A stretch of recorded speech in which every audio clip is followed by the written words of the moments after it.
Welcome to Inspiring Elders, a 13-part documentary produced and presented by Marie-Angèle Lascaux with the support of the Broadcasting Authority of Ireland.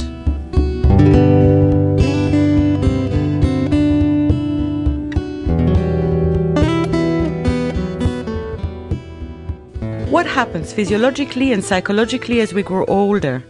What is the role of an elder in our society? What does positive aging mean? What part does nutrition play in remaining fit and healthy? And why is it so important to remain active in our later years? Why do so many of our elders engage in music, art, dance, poetry? Can we start new careers in our 50s and 60s?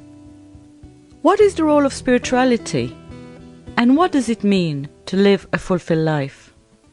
All these questions and more will be answered by a panel of experts, including a professor of gerontology, medical doctors, an Ayurvedic doctor, a homeopath, a psychologist, dancers, writers, artists, teachers, healers, all of whom share a passion for life and a commitment to remain engaged with the younger generation.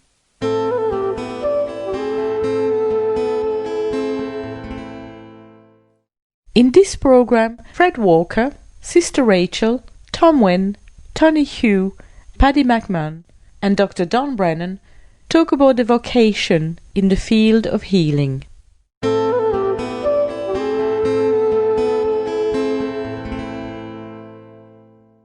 What I have found over the years is that the better the remedy I give a person, the less they need to see me, which is a very healthy way of being a helper in the healing field.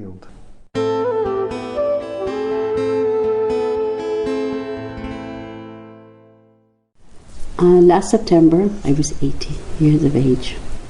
And you have been a Catholic nun for many, many years now? Yes. Well, in 1948, in May 1948, so that would be 63 years, is it? Something like that. Can you tell me a little bit about your work? Many, many years ago, I was in Rotherham, South Yorkshire. That's where I learned first about reflexology. Zones in our hands and feet correspond to the organs of our body. I accepted it because I thought the Lord wouldn't have finished us off properly if He hadn't have given us something like this to do to keep ourselves healthy, or if we get sick, then to make ourselves well. How long have you been practicing reflexology on people? About 25 years. And you're 80 and you still work as a reflexologist? Yes, and I love it. Yes. I had 5 clients today. I had 8 yesterday. And how do you keep yourself healthy? Well, I try to eat good things, and I would drink water at least 8 glasses a day. And then I would move around. I wouldn't dream of getting into a lift. That's just a few steps up. If it was going to the very top of the house, I might. And I would get on the old trampoline and I would have a bit of go of it if I get the time. I wouldn't sit up all hours watching telly or anything like that. And there's a few things that, well, which I would consider, people might think I'm mad, but you know, the mobile phones, well, I haven't got one. And in fact, if I'm sitting in the car and if somebody, their phone rings or they want to make a phone call, I'd open the window and let the old radiation out. So little things like that, or cordless phones, I try to stay away from them.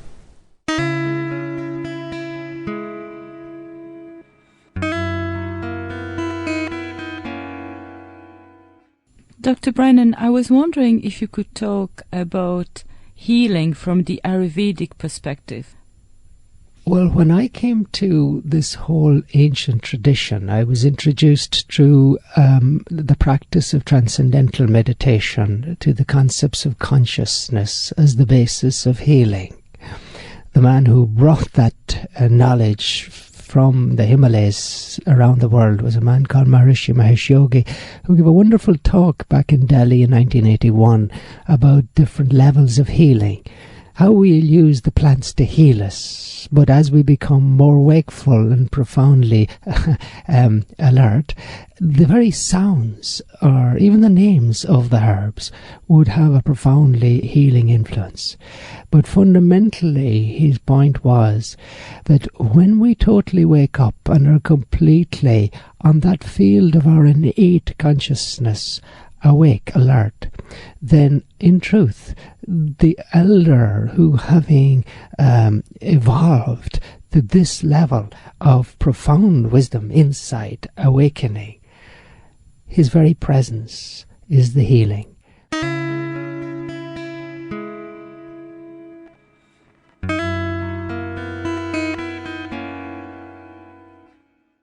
I'm 80 on the 1st of January. My wife was ill for about 10 years, and when she eventually died, I went into a very dark place.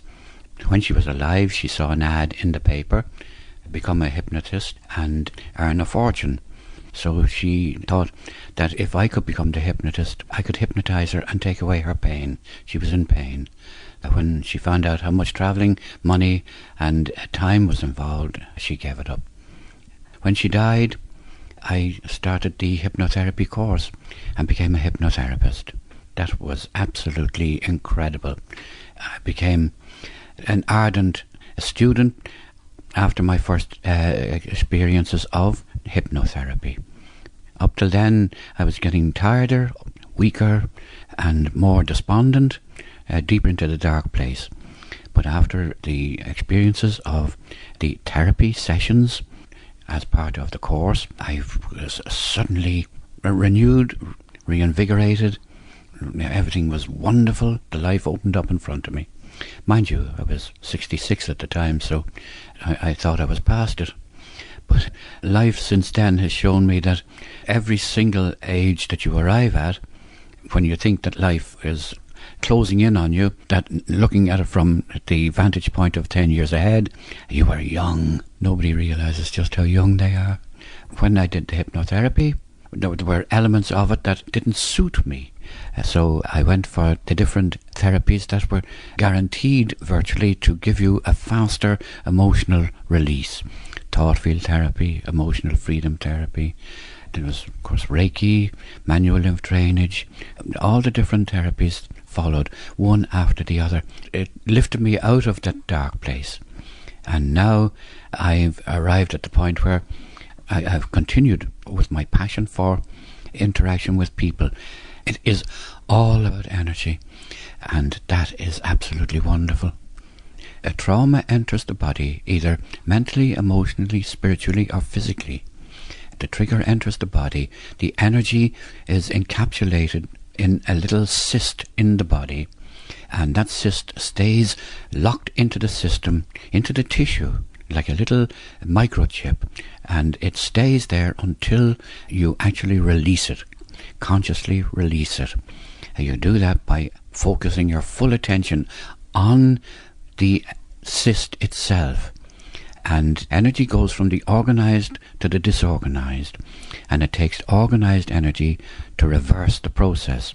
The organized energy of a trauma is the actual cause of the trauma, like a blow, a verbal assault, and it goes into the system, and the shock waves are encapsulated into this little cyst and stuck into the tissue to keep it out of the way, so that you can get on with your life without having to contend with the emotion that this trauma has aroused in your body. Now, the body doesn't know this because it copes, it gets around it. It's just like maybe a hole in the road. You just widen the road so you don't have to fall into the hole. But it's a natural law that when you focus organized energy onto disorganized energy, it's the disorganized energy that reorganizes, and the emotion will leave the body the same way as it came in. The intent is the organized energy that is needed to cause this healing in the body. We generate so much energy every day. Now, if so much of the energy that we generate has to go to keep these traumas in place, then we haven't really got a proper amount of energy to perform our daily tasks easily. So the more of these energy cysts in our bodies that we get rid of, the more energy we have, and it prolongs your active life.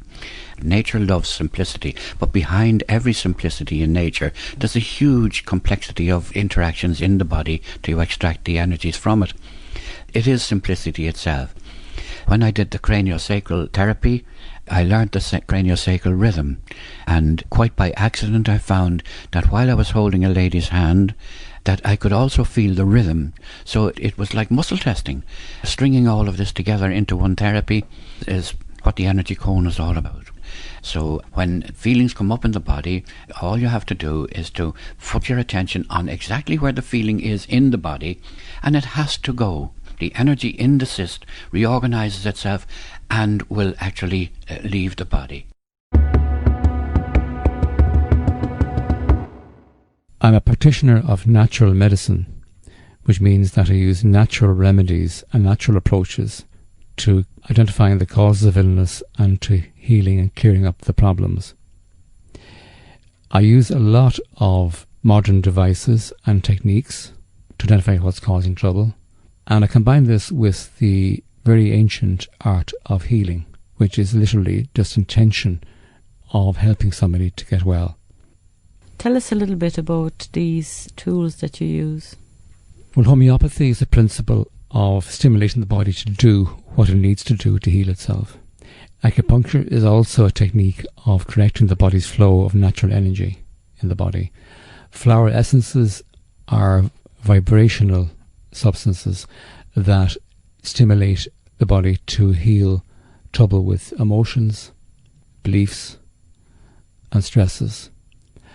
Essential oils, what they do is they have got an effect of clearing the memory of stresses and emotional upsets from the past.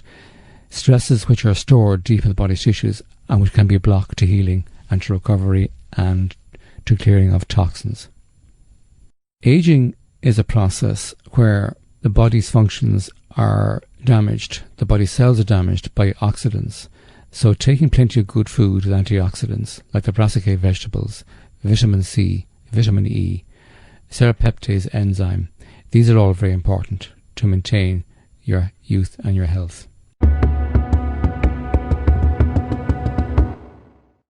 I am 77. I was born in July 1933. Perhaps physically, as time goes on, I'm less able to do things, and I have to adjust to that I'm not pushing myself to do things, and to accept that I am old and that it's okay not to be able to do things. As long as I feel that I'm fairly okay mentally, well then I'm happy enough. In fact, it can be very useful that I don't have to do a lot of things that maybe I might have been expected to do when I was younger. In coming to accept oneself more, I'm not trying to fight myself in a way, that I feel that I ought to be doing this or that or the other.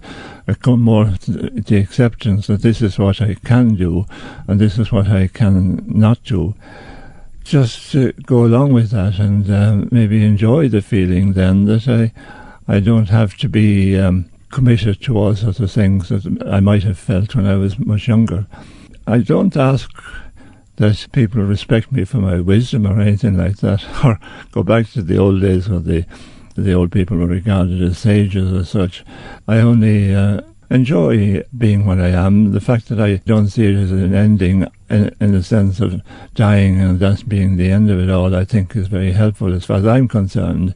When I move on, that I'll have got rid of all the physical disabilities and all the cages, if you like, that surround me in the physical sense, and that I'll be able to move on and explore and without any sort of limitation, whatever may be of interest to me then.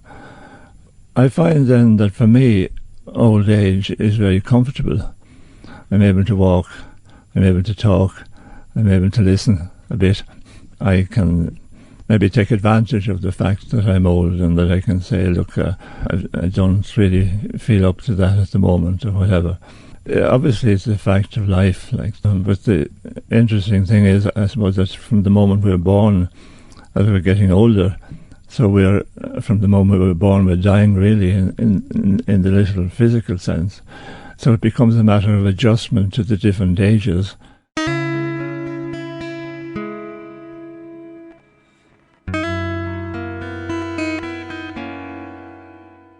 So I was wondering if you could tell us a little bit about your own belief with regard to what happened after you die.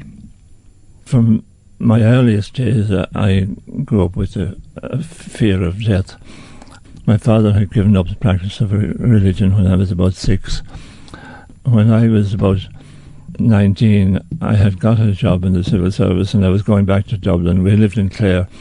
When I was saying goodbye to him, I knew with a certainty that I wouldn't see him alive again. So then I thought I'd write to him all the things that I'd love to have said to him. But I hadn't written the letter when I got news of his death. I couldn't believe that he would be subject to punishment, even to the extreme punishment of going to hell, eternal punishment for life. So that changed my whole view of things. It wasn't until many years later, like when I moved into the other area of my life, when I started the whole thing of communication with guides and working with spirit guides and so on. So tell me, what happened then? When you communicate with a spirit guide, how does that take shape? What happens for you? Initially, when it happened, it was very obvious, like you talking to me, except there was no sound, of course. It was like something that was just floating into my head. I'd be, maybe meeting somebody in the physical sense, and I'd be talking to them, and maybe there'd be another conversation coming in from the air, as it were. Do you think that we all have spirit guides or guardian angels? Tell us about it. I do, but I believe that we have free will. That is, of course, is a very important ingredient in our whole being of what we are, so that it's open to us. In other words, to choose whether we want to have these guides helping us or not, or helping us in a more obvious way in the sense of communicating with them and they with us. They're available to help anyway, whether we accept the reality of them. How does one ask for the help of the spirit guides or guardian angel? It's simply a question of sending a thought, a wish. Everything works through thought. Even our relatives who have passed on, all the loved ones, they're only a thought away from us. What we're inclined to do very often is to see the physical thing as being the totality of it, but nothing would have happened unless you had the thought first. It seems that when we pass on, when we move on, that what we think becomes an immediate reality, whereas on the physical scene, we'll have to take physical action before it materializes. At the same time, the actual manifestation is as real and even more real than it would be on Earth. The more that we are open-minded, the more possibilities there are. There's no limit to what we can achieve.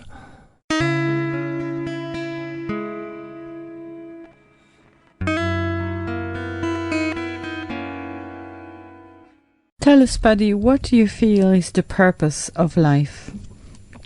I understand it like the whole thing of life, that it's a continuity, that it's expressed out of the animating force of it, unconditional love. I like to think of it as that.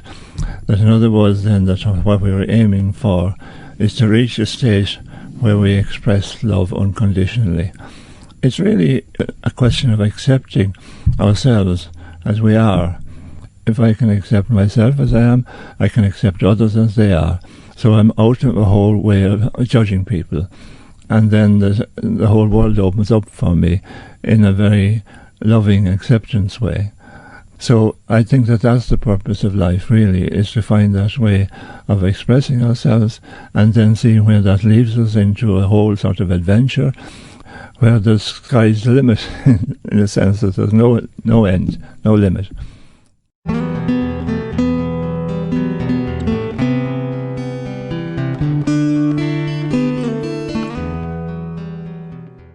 What would you say is the advantage to be in communication with our spirit guides and guardian angels? What can that bring to us? I think it means that we're acknowledging that we need help.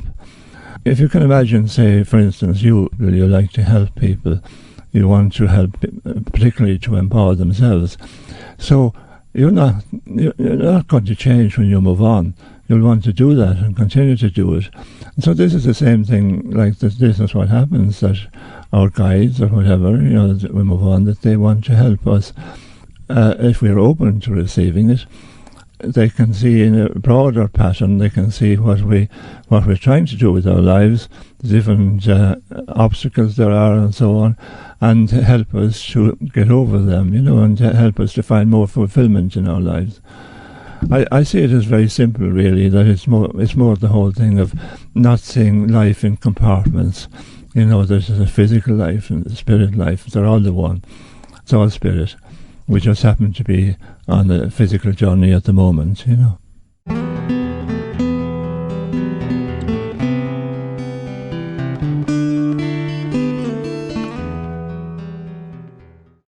My legacy, I would hope, would be that I would help people to find their own way and to realise that nobody else can do that for them, that they can be helped all along the way, but each of us has our own truth.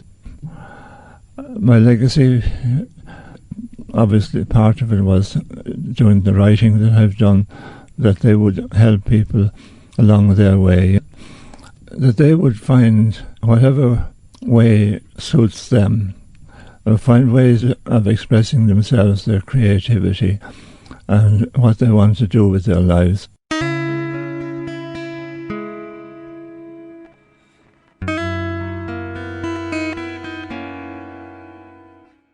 It's the great thing about being young, being able to effect change, being able to see that there aren't any borders really to what one can do. I'm constantly in amazement at the way things are moving. What I would want to do is to be receptive to that and not to dismiss it, and to encourage it.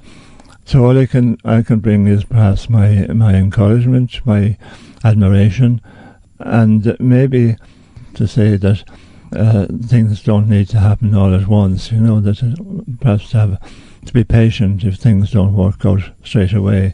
I suppose the only thing I can say is that each age has its own particular highlights.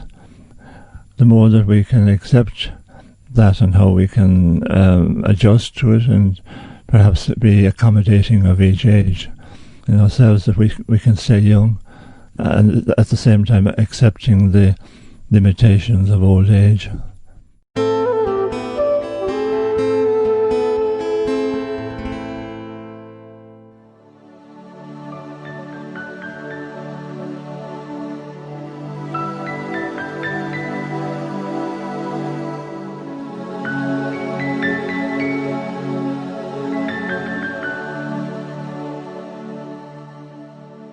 It isn't what you do that matters.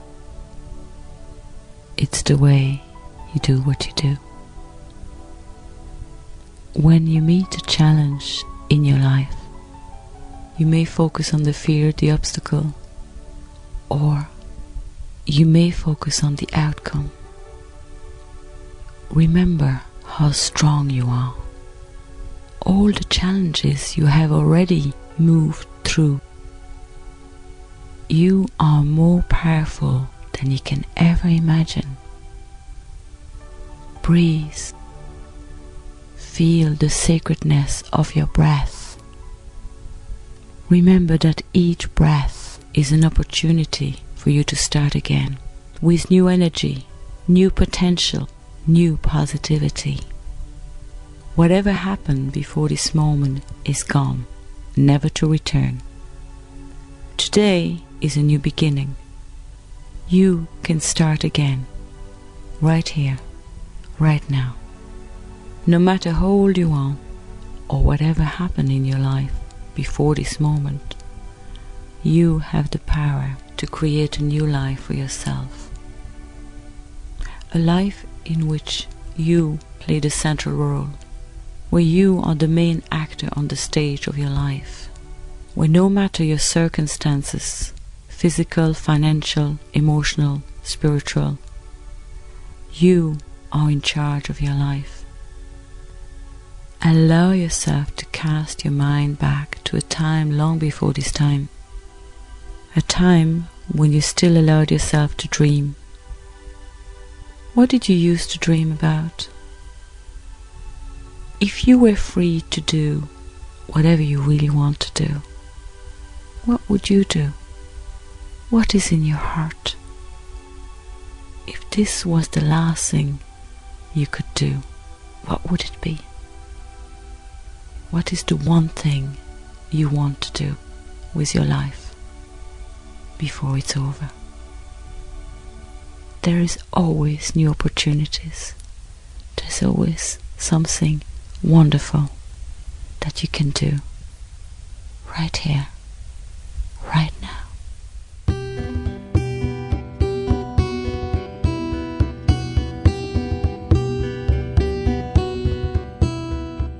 You were listening to Inspiring Elders, a 13-part documentary produced and presented by Marie-Angèle Lascaux with the support of the Broadcasting Authority of Ireland.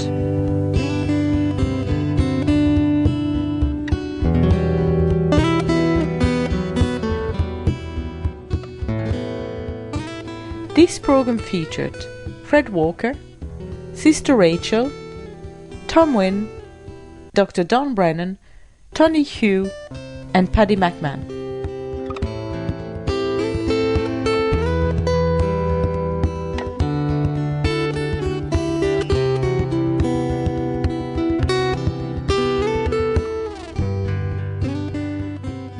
The music on this program is from Seamus Byrne, and you can find out more about his music on www.brotherseamus.ie.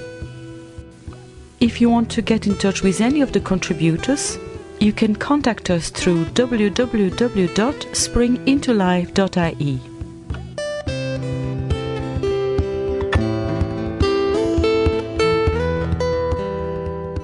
Tune in again next week to find out about the role of spirituality in our golden years.